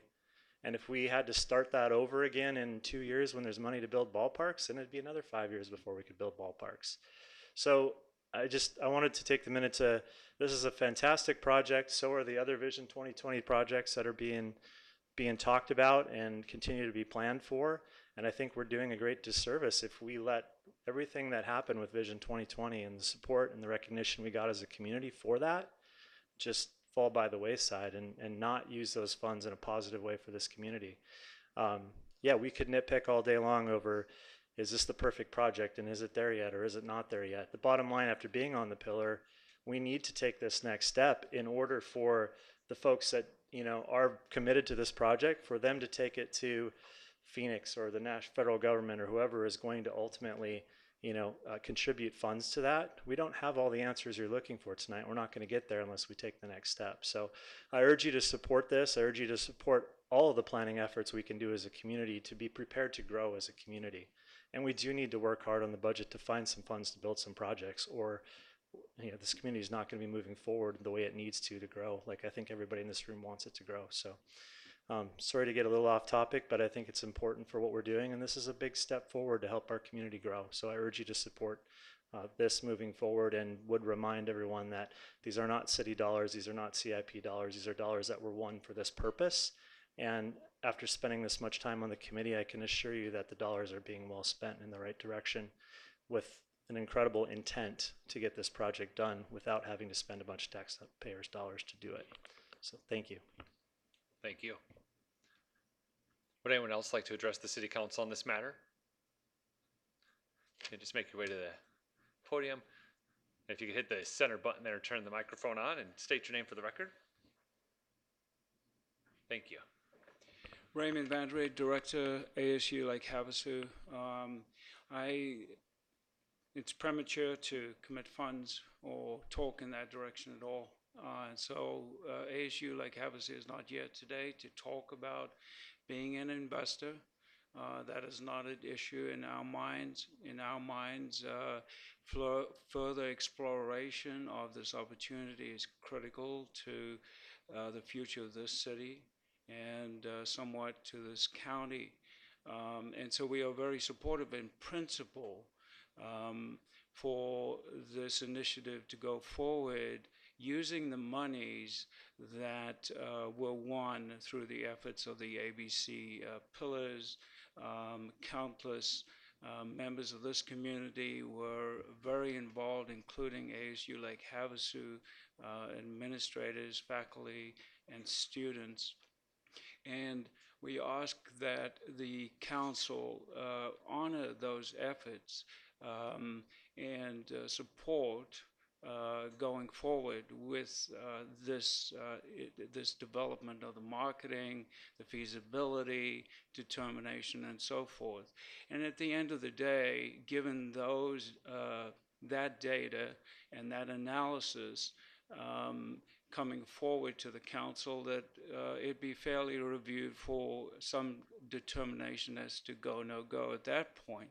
But at this point, these monies are not city funds, and at issue really is what do we do with the ABC funds that were won through the really hard efforts put forward by this community and members of this community in good faith to develop this city further, to help in initiatives that would diversify this economy.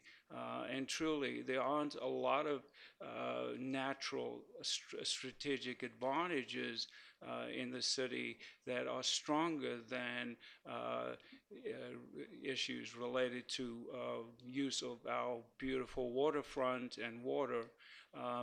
And so this particular initiative is very important. Think of the professional development that can be attracted to the city through this project, should it be developed. So they all, it really is an important piece for us to consider strongly. And so we do urge that this project be allowed to go forward with funds that are not city funds, that were for a specific purpose, and this is in line with that purpose. Thank you, Council. Thank you. Would anyone else like to address the City Council on this matter?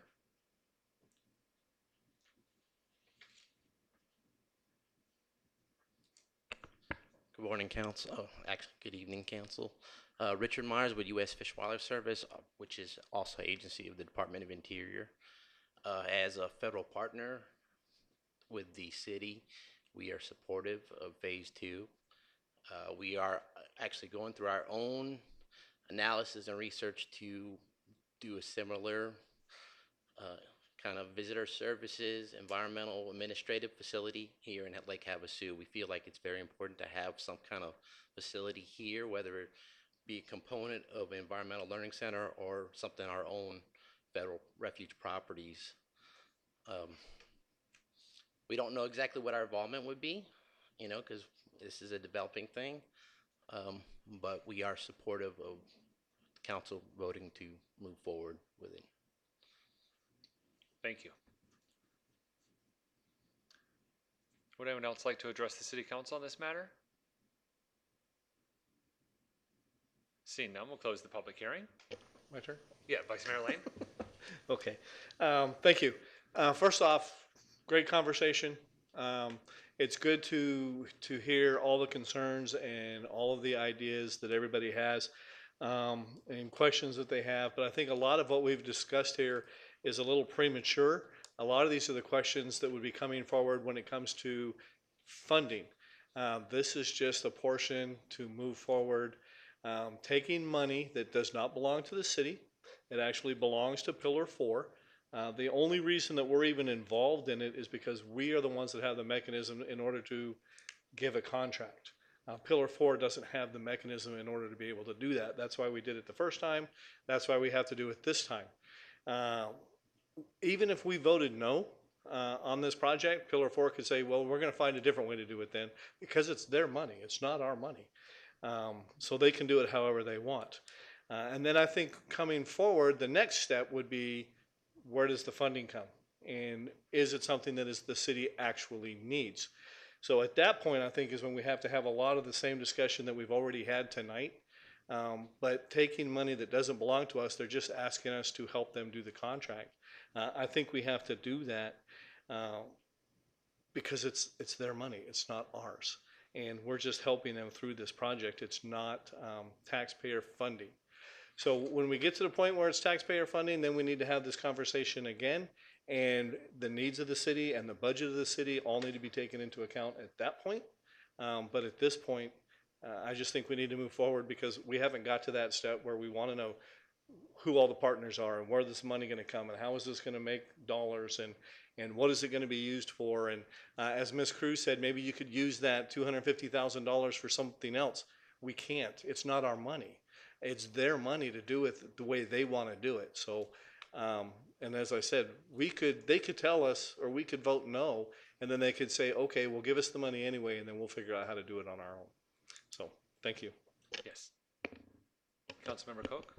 Just to kind of echo what Councilmember Lane said, we've, as a community, stood behind the Vision 2020 plan. I think a lot of us were really excited and really involved.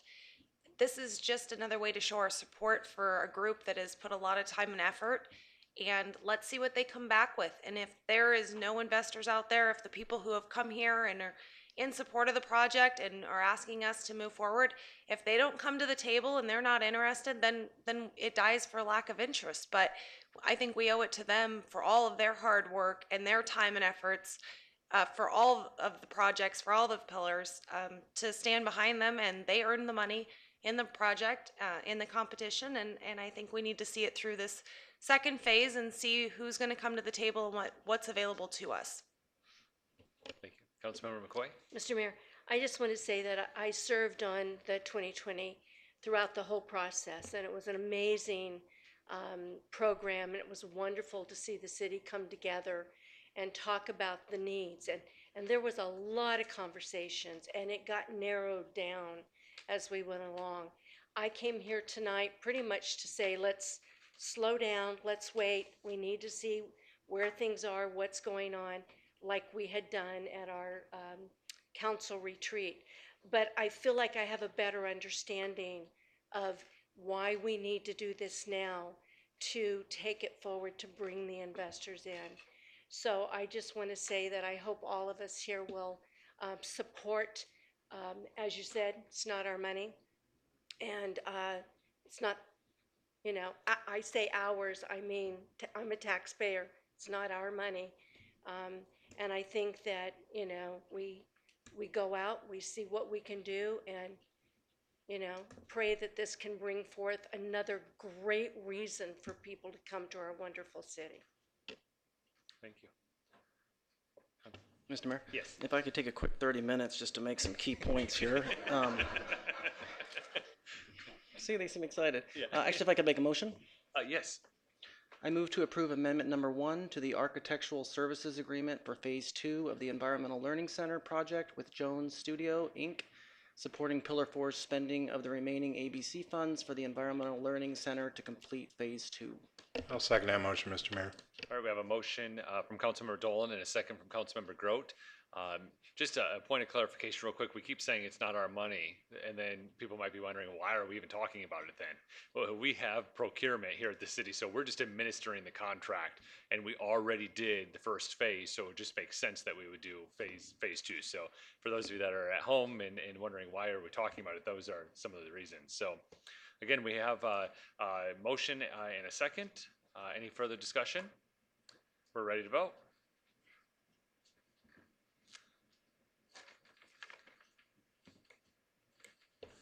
Motion carries 6-1. Thank you. All right, moving on to item 8.2. Adopt ordinance number 19-1225 for a major planned development amendment of PD 05-002-00008, the shops at Lake Havasu as follows. Removing and rezoning tract 2396, lot A-2, APN 120-61-002, including PetSmart, Beals, and Cactus RV from the current C2 PD General Commercial Plan Development District to the C2 General Commercial District, and removing and rezoning tract 2392, block 1, lots 5, 6, and 8, APNs 120-54-005-006, and 006, and 008, consisting of 3 undeveloped outparcels from the current C2 PD district to a new C2 PD district, allowing all C2 uses except storage units, warehousing, and wholesale distribution, and outdoor storage uses. Mr. Morris. Thank you, Mr. Mayor and council members. Do you want a little break after that introduction? Yes, I should have practiced that. I didn't even think to practice that. Well, hopefully my description of this will make it a little more clear what you just proclaimed there. So this item deals with the shops at Lake Havasu City, which I'm sure you're aware is in the north side of town, right across west of Highway 95 by the airport. Go through a little bit of history on the shopping center overall. In about 5 years ago, there was an amendment to remove some of the lots down here across from Home Depot, where there's a new bank that's just recently built. Those were removed from that overall PD district about 5 years ago. And then about 2 years ago, a couple lots here were removed from that PD district and rezoned to C2. In April of this year, I call it the underdeveloped portion of the mall, the properties, the buildings not including Walmart, Penny's, Star Cinemas, and Dillard's, the council approved that removal from the PD to a straight up C2 zoning district. So this request is really twofold. The first part involves the existing buildings here where PetSmart, Beals, and the Cactus RV and Boat are located. They're asking, I'm going to go on the next slide here, they're asking in this first phase of this request to rezone to C2, very similar, same thing that the rest of the properties there, the rest of the mall itself and the other properties to the south, just straight up C2 rezone. The other request is a little more complicated in that it involves these 3 out parcels along Highway 95. Rather than going straight up to all the C2 uses that are allowed, given some of the uses in C2 along those undeveloped portions may be a little problematic or something that you won't typically see at a shopping center location. Things like storage units, warehousing, wholesale distribution, and outdoor storage.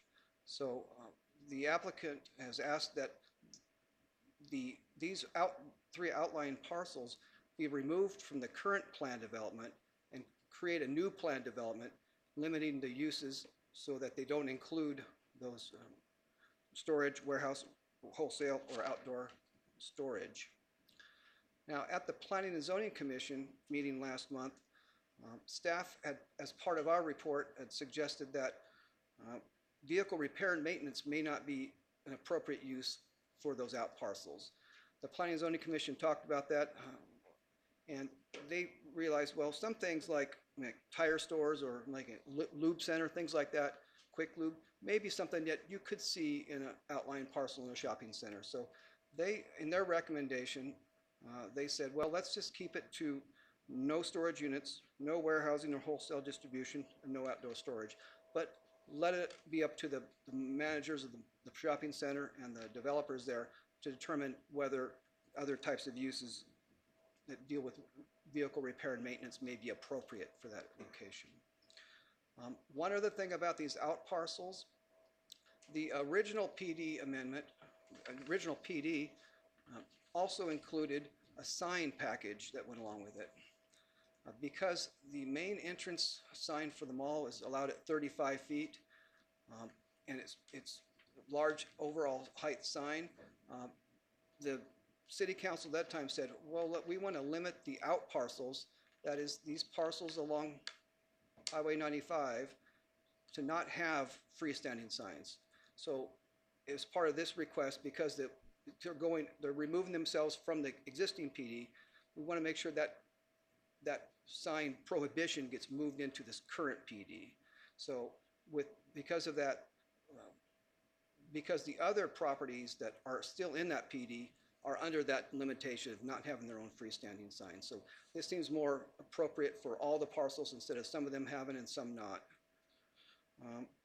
Lastly, like I mentioned, the Planning and Zoning Commission heard this item last month, and they recommended 6-0 in favor of the request.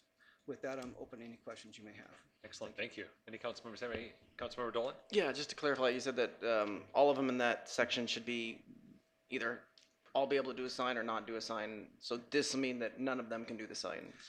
They all have to use the main sign. That's correct. Each of these would not be able to do their own sign.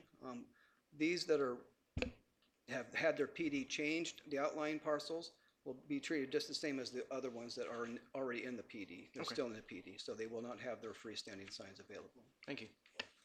Vice Mayor Lane? Thank you, Mr. Mayor. Luke, can you tell me, there's 4 parcels there, but only 3 of them are being changed. How come we're not just changing all 4 of them?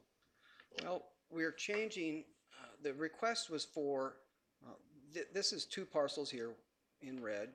1, 2, 3. These are the 3 outline parcels. And this is the 4th parcel, which is the major mall parcel. The major mall portion here is already developed with a building. So they're asking to be rezoned the same as the properties that were rezoned in April to straight up C2. Right, no, I understand that. Well, I'm talking about there's the outlying parcels. Yes. So you've got 4 parcels there, and right where your arrow is, that one's not included. Oh, okay. Well, Well, thank you. why not just do all 4 of them right there instead of skipping over one? Well, this particular applicant does not own that parcel, so the applicant owns those other 3 parcels, so he doesn't have control of that. So that one's not part of his request. Thank you. Any other questions? All right, this is a public hearing. Would anyone like to address the city council on this matter? Seeing none, we'll close the public hearing. Vice Mayor Lane? Mr. Mayor, I'm going to go ahead and make this motion if I may, because nobody else wants to. I hope you practiced it. Well, unlike some people in the room, no, I did not. I move to adopt ordinance number 19-1225, amending Plan Development 05-002-00008 by removing and rezoning tract 2396, lot A-2, APN 120-61-002, including PetSmart Beals and Cactus RV from the current C2 PD district to the C2 district, and removing and rezoning tract 2392, block 1, lots 5, 6, and 8, APNs 120-54-005, 006, and 008, consisting of 3 undeveloped outparcels from the current C2 PD district to a new C2 PD district, allowing all C2 uses except storage units, warehousing, and wholesale distribution, and outdoor storage uses, and restricting the placement of freestanding signs on the outparcels, lot 5, 6, and 8, along Highway 95. Nicely done. Wow. Mr. Mayor? Yes. I wasn't paying attention. Can you repeat that, please? Just for Mr. Dolan. I'd like to second that motion. All right, do we have a motion from Vice Mayor Lane and a second from Councilmember Dolan? Is there any further discussion? Seeing none, we're ready to vote.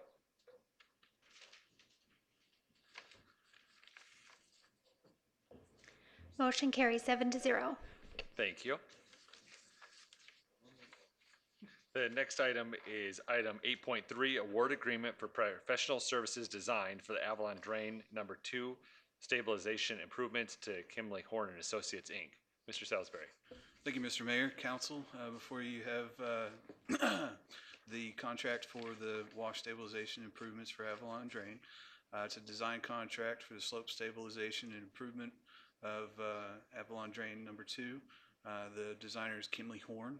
It's a 487-day contract. The actual design time will take 6 to 7 months.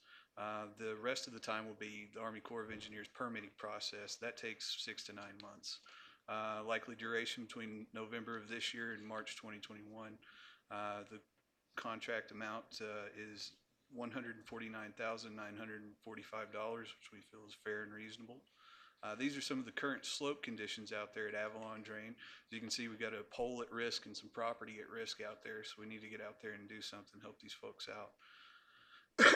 This is the type of structures we'd be installing out there. They're drop structures, so these stepped structures to slow the water down with some energy dissipation at the end. This is the location, Avalon Drain between Avalon Avenue and Angler Drive, running parallel to Palo Verde Boulevard.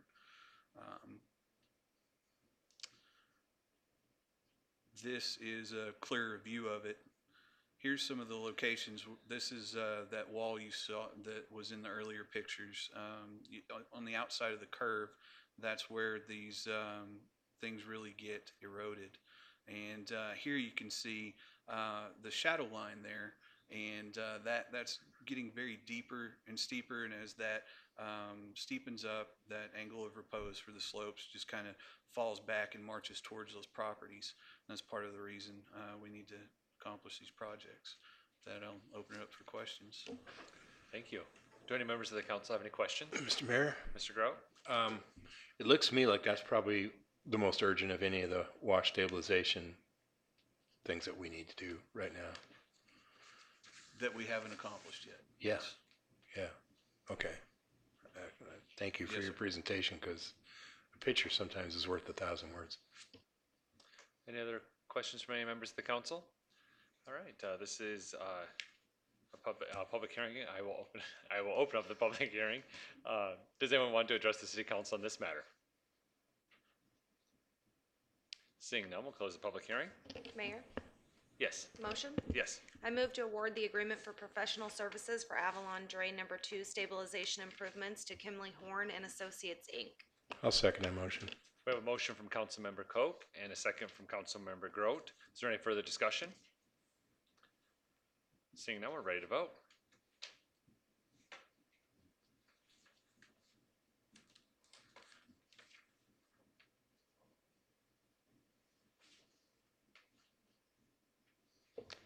Motion carries 7-0. Thank you. Item 8.4 is award bid for the 2019 water main replacement project to Tri-Sons Engineering, Inc. Mr. Hart? Yes, thank you. What we have here is a resolution to, well, first of all, thank you, Honorable Mayor and council members. What we have before you is a resolution to award bid for some actual construction. We've been talking about design scopes and other things earlier today, and this is actually get the dirt moving out in the field. What this is our 2019 water main replacement project known as WT 7460. Its purpose is it's a continuation of the city's effort to replace water mains based upon age, material size, and history of the breaks. We also ensure that the fire hydrants are up to LHC fire code. There's over 33 fire hydrants we'll be replacing with this project.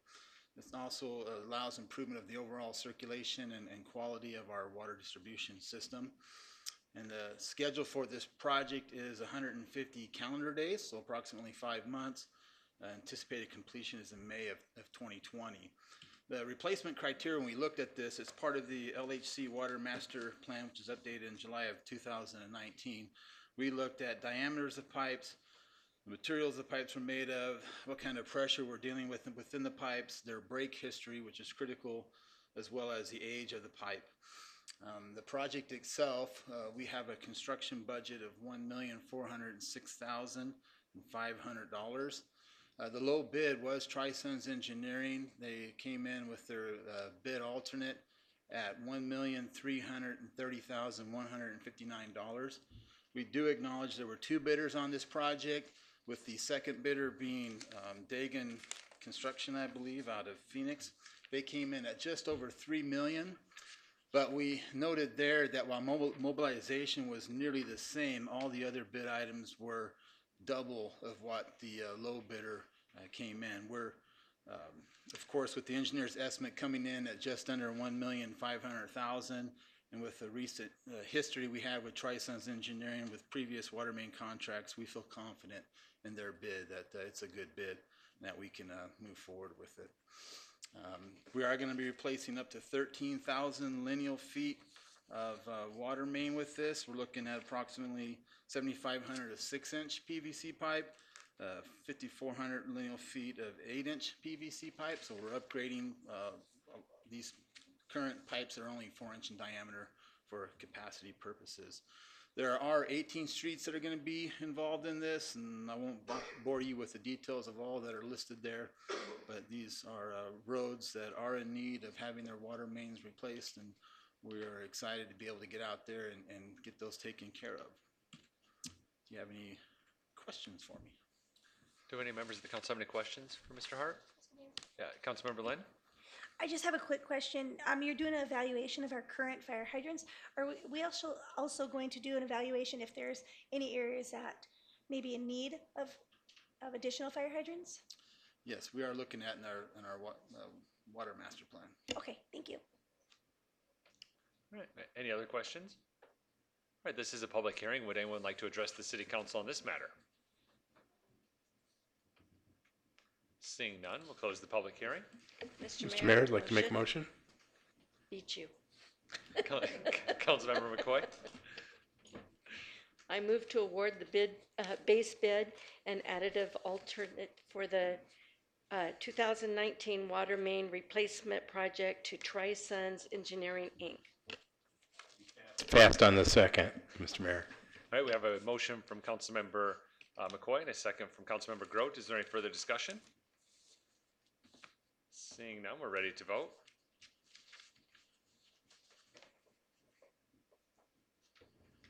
Motion carries 7-0. Thank you. Item 8.5 is award bid for annual water system maintenance parts supply to Arizona Waterworks, Dana Kempner, and Ferguson Waterworks. Mr. Clark. Thank you, Mayor and Council. The item before you is our annual parts award. We go out to bid for our brass and copper and all the miscellaneous parts that we do. We make an extensive list of those parts, and then we actually award based on individual parts and to individual groups. So it's not a case of a winner-take-all bid where one person would have maybe some high and low parts. We actually do an analysis part by part with the estimates. I'd be happy to answer any questions you might have. Thank you. Do any members of the council have any questions for Mr. Clark? All right, this is a public hearing. Would anyone like to address the city council on this matter? Seeing none, we'll close the public hearing. Oh, okay, I'll make the motion. All right, Councilmember Grote. I move to award the bid and issue open purchase orders for the annual water system maintenance parts supply on an as-required basis based on the fiscal year's approved budgetary appropriation, which is expected to exceed $50,000 annually to Arizona Waterworks, Dana Kempner, and Ferguson Waterworks, and authorize the purchase from the next lowest bidder per item if necessary, and authorize the city staff to exercise the option to renew for a maximum of 2 additional 12-month terms. Second. All right, we have a motion from Councilmember Grote and a second from Vice Mayor Lane. Just for clarification, these items are budgeted. Just city code requires any item that exceeds $50,000 from one vendor to come before council again. So these are planned expenses. With that, we are ready to vote.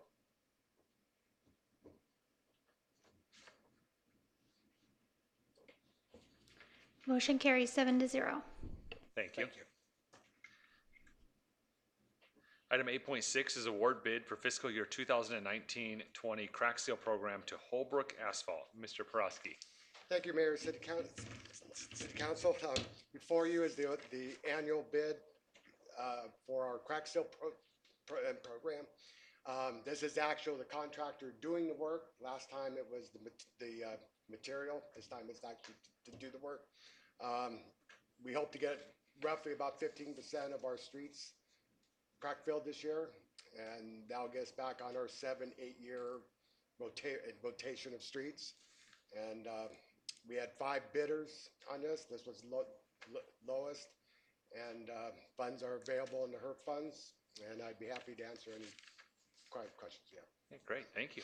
Do any members of the council have any questions for Mr. Porosky? All right, for those viewing at home and in the audience, we actually bid these out separately for cost savings to the city. So we purchase the material ourselves, and then we go out and do a contract to apply the material. So the taxpayers can get the biggest benefit for the funds that are out there. This is a public hearing. Would anyone like to address the city council on this matter? Seeing none, we'll close the public hearing. Mr. Mayor. Vice Mayor Lane? Motion. Yes. I move to award the bid for fiscal year 2019-2020 crack seal program to Holbrook Asphalt in the amount of $274,900. Second. We have a motion from Vice Mayor Lane and a second from Councilmember Dolan. Is there any further discussion? Seeing none, we're ready to vote.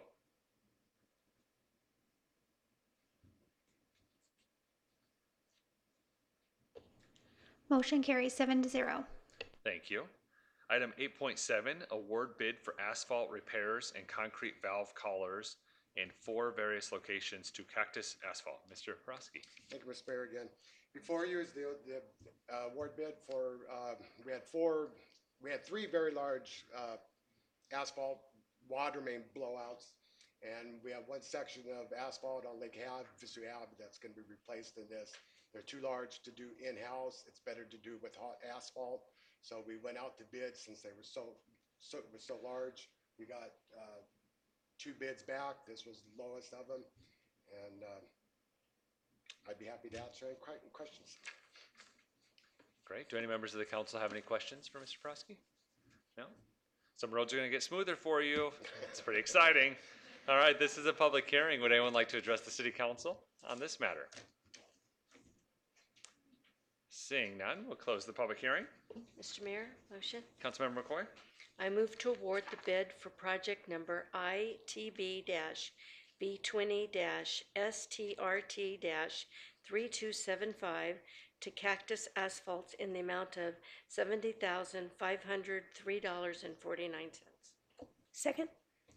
We have a motion from Councilmember McCoy and a second from Councilmember Lynn. Is there any further discussion? Seeing none, we're ready to vote.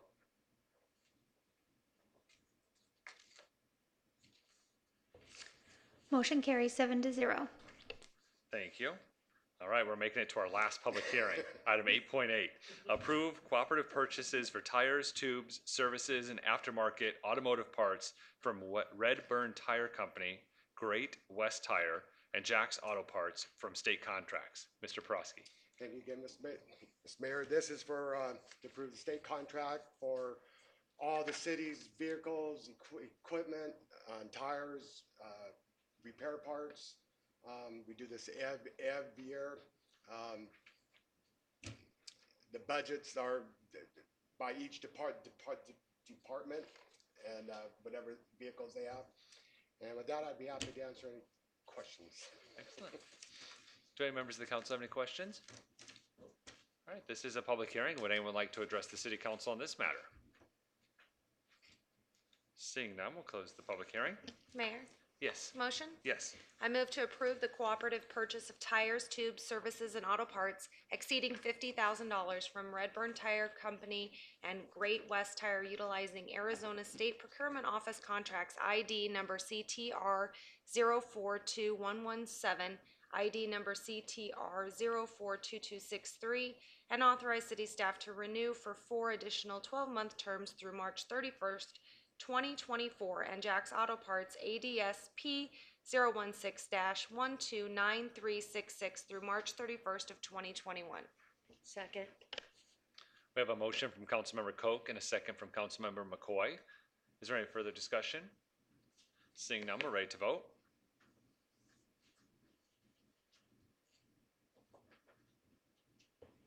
Motion carries 7-0. Thank you. All right, moving on to item 9 is our current events. We have council committee reports. Vice Mayor Lane, I believe you have a report. Yes, sir. Thank you very much. This afternoon, last week, Councilmember McCoy and I had the opportunity to go to the Rural Transportation Summit down in Tucson, and we made it quite clear to the people that we spoke with down there that Lake Havasu does not support raising a gas tax. So we made sure everyone was aware of that. But then today we went to the Technical Advisory Committee for the MPO. And I just wanted to make sure that the public was aware of the Kiowa Avenue project. If you've been down on Highway 95 around the Hobby Lobby Food City Shopping Center lately, you see there's a lot of construction out there on Highway 95.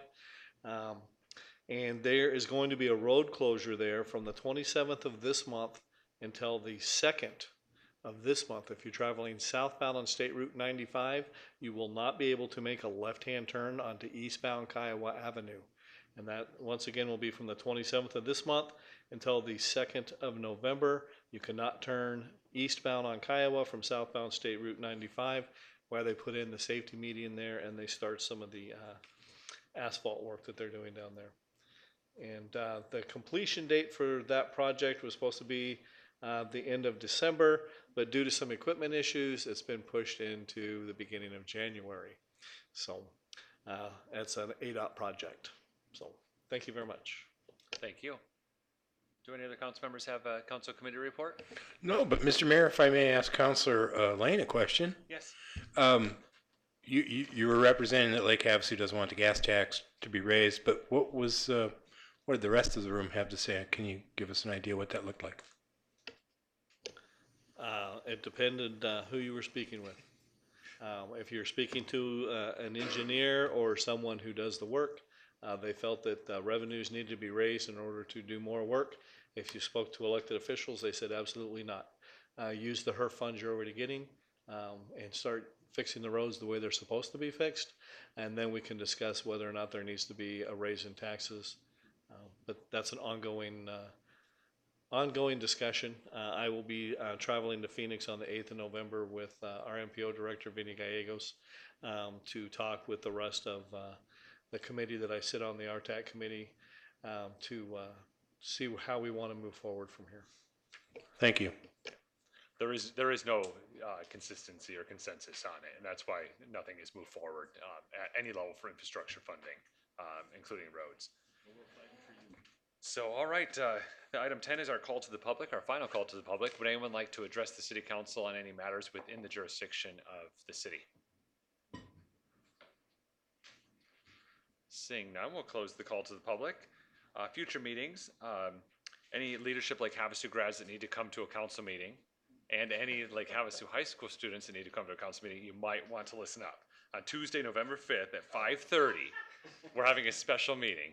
It's one agenda item that was brought by an applicant that we need to do for timing. So you will be in and out very quickly. Mr. Mayor, Yes. I saved my 30-minute inspirational speech for that meeting. Oh, so, Mr. Dolan, yeah. I don't know. In the matter of time, I saved it for that meeting. So.